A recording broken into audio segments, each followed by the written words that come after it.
Chapitres 29 à 32 Ézéchias. Comparez les chapitres 18 à 22 de Rois et les chapitres 36 à 39 d'Ésaïe. Verset 1. Versets 1 et 2. Voir 2 Rois 18.2-3. Verset 3. Au premier mois, sans doute de l'année religieuse, c'est-à-dire au mois de Nisan. Il ouvrit les portes, qu'Uachaz avait fermées, comparez 2 Chroniques 28.24. Et les répara, 2 Rois 18.16 renferme quelques indications sur la nature de cette réparation. Verset 5. Sanctifiez-vous, mettez-vous en état de pureté lévitique, Exode 19.22. La souillure, les symboles idolâtres, comparez 2 Rois 16.10 et suivants. Verset 7. Ils n'ont point fait fumer. Notre auteur ne reconnaît pas les sacrifices offerts sur l'autel qu'Uachaz avait fait bâtir. Voir 2 Rois 16.14 et suivants. Verset 9. Comparez 2 Chroniques 28.8, 2 Chroniques 28.17. Verset 12. Verset 12 à 14.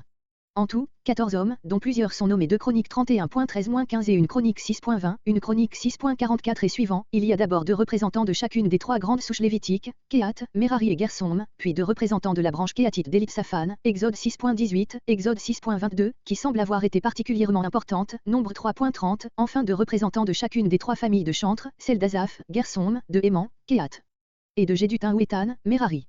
Verset 15. Leurs frères, les autres Lévites. Verset 16.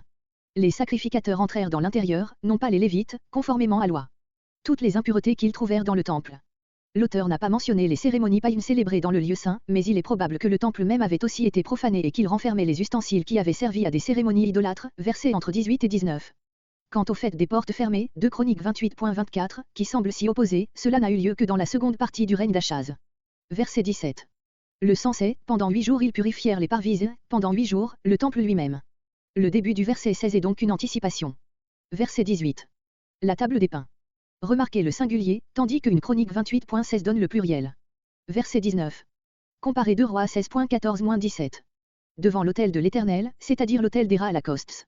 Verset 21. La royauté, la maison royale qui s'était rendue particulièrement coupable en la personne d'Achaz. Verset 22. Selon le rite prescrit pour l'Holocauste, Lévitique 1.3-5. Verset 23. Ils posèrent les mains sur eux.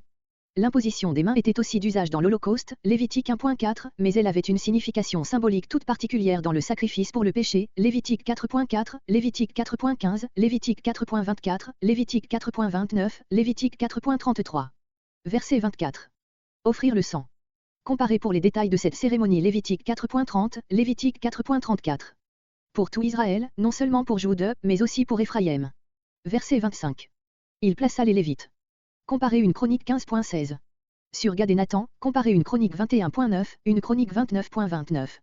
Par l'Éternel, par ses prophètes, David avait organisé les chantres lévitiques d'après les directions des prophètes et par conséquent sur l'ordre de l'Éternel. Verset 26. Les instruments de David, comparez une Chronique 23.5. Verset 27. Le cantique de l'Éternel, une Chronique 16.36, une Chronique 16.42, une Chronique 25.7. Verset 31.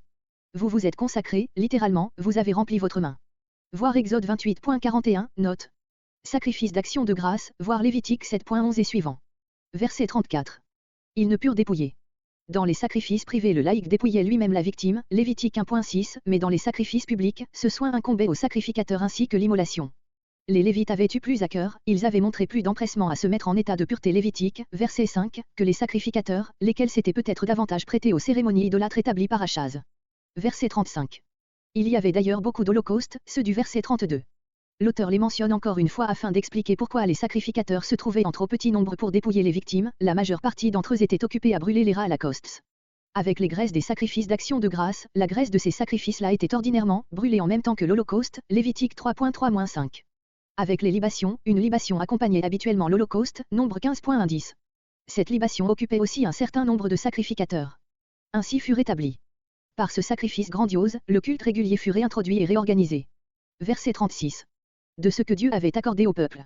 La purification du temple et le rétablissement de l'ordre théocratique sont envisagés comme un bienfait divin. Tout d'un coup. La différence entre Achaz et Ézéchias se manifesta dès les débuts de celui-ci et la transformation fut aussi soudaine que profonde.